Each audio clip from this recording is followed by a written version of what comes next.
Big boss ಮನೆಗೆ ಹೋಗ್ಬಿಟ್ಟು ಇನ್ನಷ್ಟು ಕರ್ನಾಟಕ ಜನತೆಯ ಹೆಚ್ಚಾಗಿ ಪ್ರೀತಿ ಗಳಿಸಿದ್ರಿ. ಸೊ ನಿಮ್ಮ ಮದುವೆ ಯಾವಾಗ, ಹುಡುಗಿ ಪ್ರೀತಿ ಯಾವಾಗ ಸಿಗುತ್ತೆ? ಸೊ ಏನು ಪ್ಲಾನಿಂಗ್ಸ್ ಇದೆ? ಹುಡುಗಿಗೆ ಏನೆಲ್ಲ ಕ್ವಾಲಿಟೀಸ್ ಇರಬೇಕು? ಹುಡುಗಿ ಥರ ಇದ್ದರೆ ಸಾಕು ಮ್ಯಾಮ್. ಅದೇನು ಕ್ವಾಲಿಟಿ ಆ ಥರದ್ದೆಲ್ಲ ನಮ್ಮದೇನು ಅಷ್ಟೊಂದು ಹೀಗೆ ಇರಬೇಕು ಹಾಗೆ ಇರಬೇಕು ಅಂತ ನಾವು ಯಾರು ಡಿಸೈಡ್ ಒಂದು ಕನಸಿರುತ್ತಲ್ಲ, ನಾನು ಮದುವೆ ಆಗೋ ಹುಡುಗಿ ಹೀಗೆ ಇರಬೇಕು. ಇಲ್ಲ ಮ್ಯಾಮ್, ಅದು ತಪ್ಪೇ, ರಾಂಗ್. ಅದು ನಾವು ಆ ಥರ ಅಂದ್ಕೊಳ್ಳೋದು ರಾಂಗೇ ಅಲ್ವಾ. ಈ ಕಲರ್ ಇರಬೇಕು ಅಂದರೆ ಕಲರ್, ಹಂಗಾದ್ರೆ ಬೇರೆ ಕಲರ್ ಇದ್ದರೆ ಅವ್ರ ತಪ್ಪೇ. ಆಮೇಲೆ ಹೀಗೆ ಹೈಟ್ ಇರಬೇಕು ಅಂದರೆ ಹೈಟ್ ಕಡಿಮೆ ಇರೋರು ತಪ್ಪೇ. ಅದು ರಾಂಗೇ ಅಲ್ವಾ. ಗುಣಗಳು ಬೇಡ ನನಗೆ, ಸೌಂದರ್ಯ ಅಲ್ಲ, ಗುಣಗಳು. ಗುಣಗಳು ಏನು ಮೇಡಮ್, ಎಲ್ಲರಿಗೂ ಒಳ್ಳೆ ಗುಣನೇ ಇರೋದು. ಯಾರನ್ನು ಪರಿಸ್ಥಿತಿಗೆ, ಹೌದು ಎಲ್ಲರಿಗೂ ಒಳ್ಳೆ ಗುಣನೇ ಅಲ್ವಾ. ಯಾರನ್ನು ಬೇಕು ಅಂತ ಏನು ತಪ್ಪು ಮಾಡಲ್ವಲ್ಲ. ಅದು ಗೊತ್ತಿದ್ದು ತಪ್ಪು ಅಂತ ಅನ್ನಂಗಿದ್ರೆ ಯಾಕೆ ತಪ್ಪು ಮಾಡೋಕ್ಕೆ ಹೋಗ್ತಾರೆ? ಅದರಿಂದ ಅನುಭವಿಸ್ಬೇಕು ಅನ್ನೋಂಗಿದ್ರೆ ಯಾಕೆ ಮಾಡೋಕ್ಕೆ ಹೋಗ್ತಾರೆ? ಎಲ್ಲರೂ ಒಳ್ಳೆ ಮನಸ್ಸಿರೋಂಥವ್ರೆ, ಎಲ್ಲರೂ ಒಳ್ಳೆ ಗುಣನೇ. ನಮ್ಮ ಮನುಷ್ಯ ಅಂತ ಅಂದಮೇಲೆ ಎಲ್ಲನೂ ಇದ್ದೇ ಇರುತ್ತೆ, ಎಲ್ಲನೂ ತುಂಬ್ಕೊಂಡಿರ್ತಾರೆ. ಬಟ್ ಅದನ್ನು ಹುಡುಕ್ತಿದ್ದಾರೆ ಮನೇಲಿ ಹುಡುಕಿ ನೋಡಾದ್ಮೇಲೆ ಅದು ನಾವು ಹೇಳಿದ ಕೂಡಲೇ ಆಗೋಂಥದ್ದಲ್ಲ. ಲಾಸ್ಟ್ 1 year ಬ್ಯಾಕಿಂದನೇ ಹುಡುಕ್ತಿದ್ರು, ಅದು ಕೆಲವೊಂದು ಆಗ್ತಿರಲಿಲ್ಲ. ನಾವು ಸಿನಿಮಾದಲ್ಲಿ ಇರೋದರಿಂದ ಒಂದಷ್ಟು ಜನ ಸಿನಿಮಾ ಫೀಲ್ಡಲ್ಲಿ ಇದ್ದಾನೆ ಅಂತ ರಿಜೆಕ್ಟ್ ಆಗ್ತಿತ್ತು. ಒಂದಷ್ಟು ಅವ್ರದ್ದಿನೋ ಒಂದಷ್ಟು ಆಸೆಗಳಿರುತ್ತಲ್ವ. ಇವಾಗ ನಮ್ಮದು ಜೀವನ ಹಂಗೆ ಇರುತ್ತೆ. ಯಾವುದೋ ಒಂದು ತಿಂಗಳು ಕೆಲಸ ಸಿಗ್ತಾರೆ, 1-2-3 ತಿಂಗಳು ಸುಮ್ಮನೆ ಕೂತ್ಕೊಬಿಡ್ತೀವಿ. ಯಾವುದೋ ಸಿನಿಮಾ ಪೋಸ್ಟ್ಪೋನ್ ಆಗೋಗುತ್ತೆ, ಯಾವುದೋ ಕಂಟಿನ್ಯೂಟಿ ಪ್ರಾಬ್ಲಮ್ ಆಗುತ್ತೆ, ಯಾರ್ದು ಡೇಟ್ಸ್ ಪ್ರಾಬ್ಲಮ್ ಆಗುತ್ತೆ. ಆ ರೀತಿ ಅವ್ರು ಆಲೋಚನೆ ಮಾಡೋದ್ರಲ್ಲೂ ತಪ್ಪಿಲ್ಲ.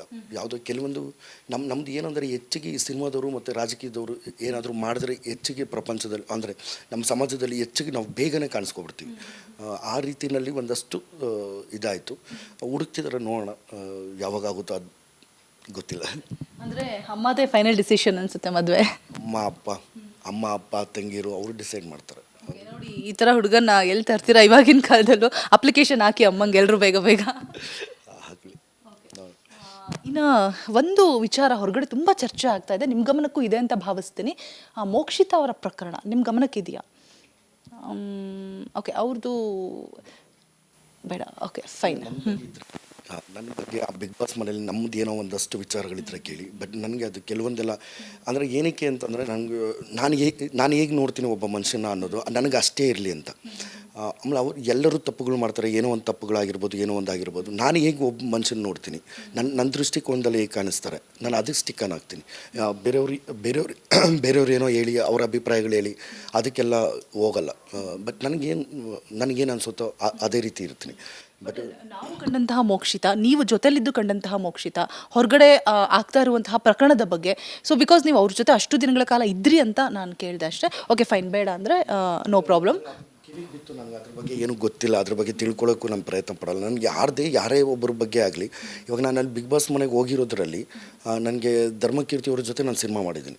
ಅಷ್ಟು ಬಿಟ್ಟರೆ 1 ಸಲನೋ 2 ಸಲನೋ ಭವ್ಯ ಸಿಕ್ಕಿದ್ದಾರೆ. ಅದು ಬಿಟ್ಟರೆ ವಿಕ್ಕಿ ಸಿಕ್ಕಿದ್ದಾನೆ ಕ್ರಿಕೆಟ್ ಇದರಲ್ಲಿ. ಅದು ಬಿಟ್ಟರೆ ಇನ್ಯಾರೂ ಗೊತ್ತಿಲ್ಲ ನನಗೆ. ಯಾರ್ದು ಸೋಷಿಯಲ್ ಮೀಡಿಯಾದಾಗ ಹೋಗು, ಅವ್ರ ಬಗ್ಗೆ ತಿಳ್ಕೊ, ಇವ್ರು ಯಾರು ಆರ್ಟಿಸ್ಟು, ಇವರು ಸೀರಿಯಲ್ ಆರ್ಟಿಸ್ಟ, ಇವ್ರು ಸಿನಿಮಾದಲ್ಲಿ ಆ್ಯಕ್ಟ್ ಮಾಡ್ತಿದಾರಾ, ಇವ್ರದ್ದು ಏನು ಹಿಸ್ಟ್ರಿ, ಇವೆಲ್ಲ ನಾನು ತಿಳ್ಕೊಳ್ಳೋ ಪ್ರಯತ್ನನೇ ಮಾಡಲ್ಲ.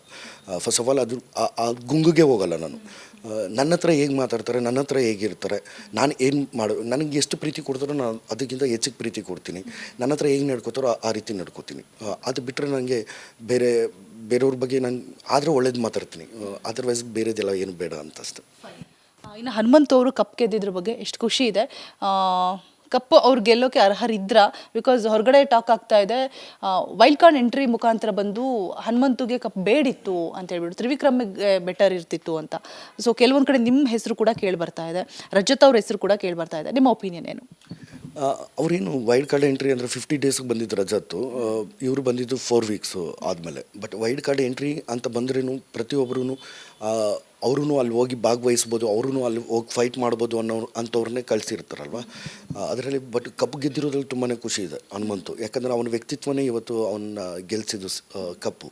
ಯಾಕಂದರೆ ಆಟ ಎಲ್ಲರೂ ಆಡ್ತೀವಿ ಟಾಸ್ಕು. ಇವಾಗ 10 ಟಾಸ್ಕಲ್ಲಿ ಒಂದು 6 ಟಾಸ್ಕು ಒಬ್ಬರು ವಿನ್ ಆಗ್ಬೋದು, ಇನ್ನೊಬ್ಬರು 4 ಟಾಸ್ಕ್ ವಿನ್ ಆಗ್ಬೋದು, 7-3 ಆಗ್ಬೋದು, ಈ ಥರ ನಂಬರ್ಸ್ ಆಗ್ಬೋದು ಅಷ್ಟೇ ಟಾಸ್ಕ್ ವಿಚಾರಗಳಲ್ಲಿ. ಅದು ಬಿಟ್ಟು ಮನೇಲಿ ಹೇಗೆ ನಡ್ಕೋತೀವಿ, ಅವ್ರ ಹಾಡುಗಳ ಮೂಲಕ ಇರ್ಬೋದು, ಆಮೇಲೆ ವ್ಯಕ್ತಿತ್ವ, ಆಮೇಲೆ ಯಾರನ್ನೇ ಆಗಲಿ ಯಾರ ಬಗ್ಗೆನೂ ಕೆಟ್ಟದಾಗ ಮಾತಾಡೋದು ಮನುಷ್ಯ ಅಲ್ಲ.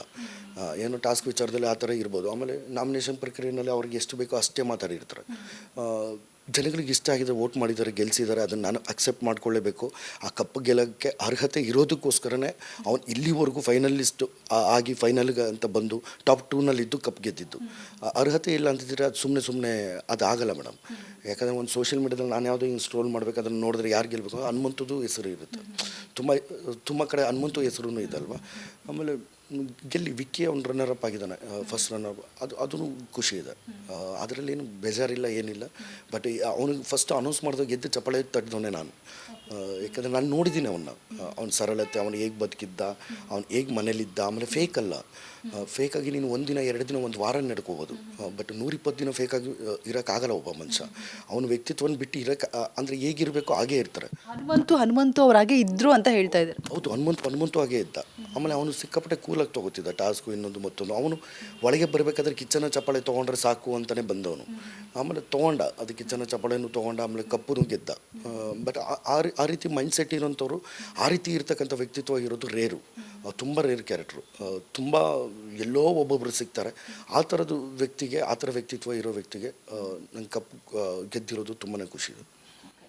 ಇನ್ನು ಫೈನಲಿ ನಿಮ್ಮ ಅಭಿಮಾನಿಗಳಿಗೆ, ಅಂದರೆ ನೀವು ಗೆಲ್ಲಬೇಕಿತ್ತು, ಕಪ್ಪು ಮಂಜು ಅವ್ರಿಗೆ ಸಿಗಬೇಕಿತ್ತು ಅಂತ ಭಾವಿಸ್ತಿರೋರಿಗೆ, ಬಿಗ್ ಬಾಸಿಂದ ನೀವು ಕಲ್ತಿರುವಂತಹ ಪಾಠ, ನಿಮ್ಮ ಅಭಿಮಾನಿಗಳಿಗೆ ನಿಮ್ಮಿಂದ 1-2 ಮಾತುಗಳು ಫೈನಲಿ ಏನು ಹೇಳಕ್ಕೆ ಇಷ್ಟಪಡ್ತಾರೆ? ಎಲ್ಲರೂ ಅಂದರೆ ನನ್ನನ್ನು ಫೈನಲಿಸ್ಟ್ ಆಗಿ ಫಿನಾಲೆ ವೀಕ್ ಗಂಟ ಕರ್ಕೊಂಬಂದಂತಹ ಪ್ರತಿಯೊಬ್ಬರಿಗೂ ಪ್ರತಿಯೊಬ್ಬರು ನನಗೆ ಸಪೋರ್ಟ್ ಮಾಡಿ ನಿಮ್ಮ ಆಶೀರ್ವಾದ, ಪ್ರೀತಿ, ವಿಶ್ವಾಸಕ್ಕೆ ನಾನು ಯಾವತ್ತೂ ಚಿರಋಣಿಯಾಗಿರ್ತೀನಿ. Thank you so much. ಅದು ಬಿಟ್ಟು ನಾನು ಹೇಳೋದೇನು ಅಂತಂದರೆ, ನಾನು ನಿಮ್ಮಗಳ ಪ್ರೀತಿ, ನಿಮ್ಮಗಳ ಮನಸ್ಸು, ನಾನು ಗೆದ್ದಿದ್ದೀನಿ. ಆ್ಯಕ್ಚುಲಿ ಸುಮಾರು ಜನ ಕಾಲ್ಗಳು ಮಾಡಿದವಾಗ ಇದ್ದಂದವಾಗ ಕಪ್ಪು ಗೆಲ್ಲೋದು ಹೌದು ಇಂಪಾರ್ಟೆಂಟು. ಒಬ್ಬ ಮನುಷ್ಯ ಹೇಗೆ ಗೆಲ್ತಾನೆ ಅನ್ನೋದು ಇಂಪಾರ್ಟೆಂಟ್ ಇರುತ್ತೆ. ಬಟ್ ನನ್ನ ವ್ಯಕ್ತಿತ್ವನ ಉಳಿಸ್ಕೊಂಡು ನಾನು ನಿಮಗೂ ಪ್ರೀತಿ ವಿಶ್ವಾಸನೆಲ್ಲ ಗೆದ್ದಿದ್ದೀನಿ ಅಂತ ಅನ್ಕೋತೀನಿ. ಇನ್ನು ಮುಂದೆ ಒಳ್ಳೊಳ್ಳೆ ಸಿನಿಮಾಗಳು, ಇವಾಗ ಮ್ಯಾಕ್ಸ್ ಸಿನಿಮಾನ ಗೆಲ್ಲಿಸಿದ್ದೀರಾ, ಮ್ಯಾಕ್ಸ್ ಸಿನಿಮಾದಲ್ಲಿ ನನ್ನ ಪಾತ್ರನೂ ಗೆಲ್ಲಿಸಿದ್ದೀರಾ, ಎಲ್ರಿಗೂ ಇಷ್ಟ ಆಗಿದೆ. ಇನ್ನು ಮುಂದೆನೂ ಅಷ್ಟೇ ಎಷ್ಟು ಮನೋರಂಜನೆ ಕೊಡೋಕ್ಕೆ ಸಾಧ್ಯನೋ ನನ್ನ ಕಡೆಯಿಂದ, ಎಷ್ಟು ಸಿನಿಮಾಗಳು ಮಾಡೋಕ್ಕೆ ಸಾಧ್ಯನೋ ಅಷ್ಟು ಸಿನಿಮಾಗಳು ಮಾಡ್ತಾ ಹೋಗ್ತೀನಿ. ಹಾಗೆ ಸಮಾಜದಲ್ಲಿ ಒಳ್ಳೆ ವ್ಯಕ್ತಿಯಾಗಿ ಬದುಕೋದಕ್ಕೆ ಖಂಡಿತ ಇದ್ರ ಮುಂಚೆನೂ ಅದೇ ರೀತಿ ಇದ್ದೆ, ಇನ್ನು ಮುಂದೆನೂ ಅದೇ ರೀತಿ ಇರ್ತೀನಿ, ಒಳ್ಳೆ ವ್ಯಕ್ತಿಯಾಗಿ ಬದುಕ್ತೀನಿ. ಪ್ರತಿಯೊಬ್ಬರಿಗೂ thank you so much, love you. ಮಾನ್ಸ ಬಗ್ಗೆ ಟಾಕು ಏನಪ್ಪ ಅಂತ ಹೇಳಿದ್ರೆ, ತುಂಬ ಮ್ಯಾನ್ ಹ್ಯಾಂಡಲ್ ಮಾಡಿದ್ರು ಅಂತ ಹೇಳಿಬಿಟ್ಟು, ಸೊ ಹೌದಾ, ಏನು ಹೇಳ್ತೀರಾ ಈ ಕಮೆಂಟ್ಗೆ ಅಂತ? ನಾನು ಮಹಾರಾಜ ಟಾಸ್ಕ್ ಮಾಡ್ತಿರ್ಬೇಕಾದ್ರೆ ಇವಾಗ ಒಂದು ಏನಿರುತ್ತೆ, ನಮಗೆ ಸುಮಾರು ವರ್ಷಗಳಿಂದ ಹಿಂದೆ ಬಿಟ್ಟು ಹೋಗಿರೋಂತಹ ಯುವರಾಣಿಯವರು ಮತ್ತೆ ಆ ಸ್ಥಾನಕ್ಕೆ ಬರ್ತಿದ್ದಾರೆ. ಆ ಸ್ಥಾನ ಕಬಳಿಸ್ಕೊಳ್ಳೋದಕ್ಕೋಸ್ಕರ ಅವ್ರಿಗೂ ಇಷ್ಟಿಷ್ಟು ಕ್ವಾಲಿಟಿ ಇರುತ್ತೆ ಅಂದಾಗ, ನಾನು ಕ್ಯಾಪ್ಟನ್ ಆಗಿರ್ತೀನಿ. ಆ ವಾರ ಕ್ಯಾಪ್ಟನೂ ಆಗಿ ಮಹಾರಾಜ ಟಾಸ್ಕ್ ನಿಭಾಯಿಸ್ತಿರ್ಬೇಕಾದ್ರೆ ಕ್ಯಾಪ್ಟನ್ ಕುರ್ಚಿ ಮೇಲೆ ಕೂತಿರ್ತಾರೆ ಅವರು. ಕ್ಯಾಪ್ಟನ್ ಕುರ್ಚಿ ಮೇಲೆ ಅದನ್ನು ಬಿಗ್ ಬಾಸು ಕನ್ಫೆಷನ್ ರೂಮ್ ಕರೆದು ಅವ್ರಿಗೆ ಹೇಳಿರ್ತಾರೆ, ನಿಮಗೆ ಅಂತ ಒಂದು ಪ್ಲೇಸು ನಿರ್ಮಾಣ ಮಾಡಿದ್ದೀವಿ, ಈ ಪ್ಲೇಸಲ್ಲೇ ಒಂದು ಬೆಂಚ್ ಹಾಕಿ ಒಂದು ಚೇರ್ ಕೊಟ್ಟಿರ್ತಾರೆ. ಬಟ್ ನನಗೆ ಅದು ಗೊತ್ತಿಲ್ಲ. ಅದಕ್ಕಿಂತ ಮುಂಚೆ ಕ್ಯಾಪ್ಟನ್ ರೂಮಿಗೆ ಬಂದು ಕ್ಯಾಪ್ಟನ್ ರೂಮಲ್ಲೂ ಕೂತ್ಕೊಂಡು ಒಂದಷ್ಟು ಅವರೆಲ್ಲ ಕೂತ್ಕೊಂಡು ದಬ್ಬಾಳಿಕೆ ಮಾಡೋ ರೀತಿ ಆದಾಗ, ಆ ಚೇರ್ ನಾವು ಕಬಳಿಸ್ಕೋಬೇಕು ಅಂತೇಳಿ ಅಲ್ಲಿಗೆ ಹೋದಾಗ ಅಲ್ಲಿ ತಳ್ಳಾಟ ಮಾಡಿದವಾಗ ಶಿಶಿರನ್ನ ತಳ್ಳಿರೋದು ಆ ಥರದ್ದು. ಇನ್ನು ಮಾನಸ ಗ್ಲಾಸ್ ಪೋಸ್ಟರ್ ಇರುತ್ತೆ, ನಾವು ಯಾವುದು ಎಲೆಕ್ಷನ್ದು ಪ್ರಚಾರ ಮಾಡಬೇಕಾದ್ರೆ ನಮ್ಮದು ಪೋಸ್ಟರ್ ಹಾಕಿರ್ತೀವಿ, ಗರುಡ ಆ ಥರದ್ದು ಒಂದು ಪೋಸ್ಟರ್ ಹಾಕಿರ್ತೀವಿ. ಆ ಪೋಸ್ಟರ್ನ ಕೀಳಕ್ಕೆ ಹೋಗ್ತಾರೆ, ಆಲ್ರೆಡಿ 2-3 ಕಿತ್ತು ಅರ್ಧಾಕಿರ್ತಾರೆ. ಅದನ್ನು ನಾವು ಮತ್ತೆ ಅಂಟಿಸೋಕ್ಕೆಲ್ಲ ಪ್ರಯತ್ನ ಪಟ್ಟಿರ್ತೀವಿ ನಮ್ಮ ಟೀಮವರು.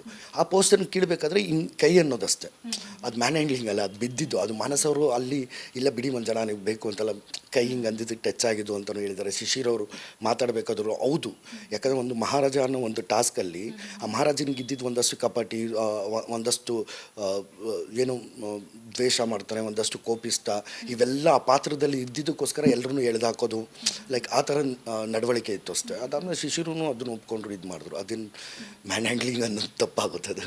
ಅದು ಟಾಸ್ಕ್ ವಿಚಾರವಾಗಿ ಅಲ್ಲಿ ಆಟದ ವಿಚಾರವಾಗಿ ಇದು ಮಾಡಿರೋದಷ್ಟೇ, ಅದು ಬಿಟ್ಟರೆ ಏನು ಬೇರೆ ಏನಿಲ್ಲ. ಫೈನ್. ಇನ್ನು ಬಿಗ್ ಬಾಸ್ ಮನೆಗೆ ಹೋದವರೆಲ್ಲರೂ ಕೂಡ ಹೇಳ್ತಾರೆ, ನಾನು ಇದನ್ನು ಕಲಿತೆ, ನನ್ನ ಗುರಿ ಇದಾಯಿತು, ಅಲ್ಲಿ ಹೋದ್ಮೇಲಿಂದ ನಾನು ಇದನ್ನು ತಲುಪಬೇಕು ಅಂತ ಹೇಳ್ಬಿಟ್ಟು ಒಂದು ಡಿಸಿಷನ್ ತೊಗೊಂಡು ಆಚೆ ಬರ್ತಾರೆ. ಬಿಕಾಸ್ ಕಿಚ್ಚ ಸುದೀಪ್ ಅವರ ಒಂದು ಬುದ್ಧಿ ಮಾತುಗಳಿಂದ ಆಗಿರ್ಬೋದು, ತಮ್ಮನ್ನು ತಾವು ಕರೆಕ್ಷನ್ ಮಾಡಿಕೊಂಡು ಏನೋ ಒಂದು ಚೂರಾದರೂ ಬದಲಾವಣೆ ಆಗಿ ಆಚೆ ಬರ್ತಾರೆ. ಸೊ ನೀವು ಬಿಗ್ ಬಾಸ್ ಮನೆ ಒಳಗಡೆ ಕಲಿತಂಥ ಒಂದು ದೊಡ್ಡ ಪಾಠ ಅಂದರೆ ಯಾವುದು? ಏನಿಲ್ಲ ಅಂದರೆ ಸುಮಾರಷ್ಟು ಅವರು ಹೇಳುವಂಥ ಮಾತುಗಳು, ಆ ಸೂಕ್ಷ್ಮತೆಯಿಂದ ಒಂದಷ್ಟು ವಿಚಾರಗಳು ಹೇಳ್ತಾರೆ, ಆ ಥರದ್ದು ಮಾತುಗಳು. ಆಮೇಲೆ ಒಂದು 4 ಜನರ ಜೊತೆ ಕೂತಿರ್ಬೇಕಾದ್ರೆ ಹೇಗೆ ಮಾತಾಡಬೇಕು, ಹೇಗೆ, ಆಮೇಲೆ 4 ಜನರು ನಮ್ಮ ಬಗ್ಗೆ ಏನು ತಿಳ್ಕೊತಿದ್ದಾರೆ, ಆಮೇಲೆ ಏನು ಯೋಚನೆ ಮಾಡ್ತಿದ್ದಾರೆ, ಆಮೇಲೆ ನಮಗದು ಯಾವ ರೀತಿ ನಮ್ಮನ್ನು ಬಿಂಬಿಸ್ತಿದ್ದಾರೆ ಹೊರಗಡೆ, ಇವೆಲ್ಲ ಒಂದಷ್ಟು ವಿಚಾರಗಳು ಗೊತ್ತಿತ್ತು. ಅದು ಇನ್ನೂ ತುಂಬ ಚೆನ್ನಾಗಿ ಗೊತ್ತಾಯಿತು. ಬಿಗ್ ಬಾಸ್ ಮನೆ ಒಳಗೆ ಹೋಗಿ ಒಂದಷ್ಟು ಸುಮಾರಷ್ಟು ವಿಚಾರಗಳು ಗೊತ್ತಾಯಿತು. ಆಮೇಲೆ ದೊಡ್ಡದಾಗಿ ನಾನು ಅಲ್ಲಿಂದ ಪಡ್ಕೊಂಬಂದಿರೋದೇ ಒಂದಷ್ಟು ಜನರ ಪ್ರೀತಿ ಮೇಡಮ್. ನನಗೆ ಇಡೀ ಕರ್ನಾಟಕದ ಜನತೆಯಲ್ಲಿ ಸುಮಾರು ಜನ ತಾಯಂದರು ಎಲ್ಲ ಪ್ರೀತಿ ಮಾಡ್ತಾರೆ ಅಂತಂದರೆ ಅಲ್ಲಿಂದ ಪಡ್ಕೊಂಬಂದಿರೋದು. ಅದನ್ನು ಇನ್ನೂ ಕಂಟಿನ್ಯೂ ಮಾಡ್ಕೊಂಡು ಉಳಿಸ್ಕೊಂಡು ಹೋದರೆ ಸಾಕು ಅನಿಸುತ್ತೆ. ಇನ್ನೇನು ನಾವೇನು ದೊಡ್ಡದಾಗಿ ಏನು ಪಡ್ಕೋಬೇಕಾಗಿರೋದೇನಿಲ್ಲ.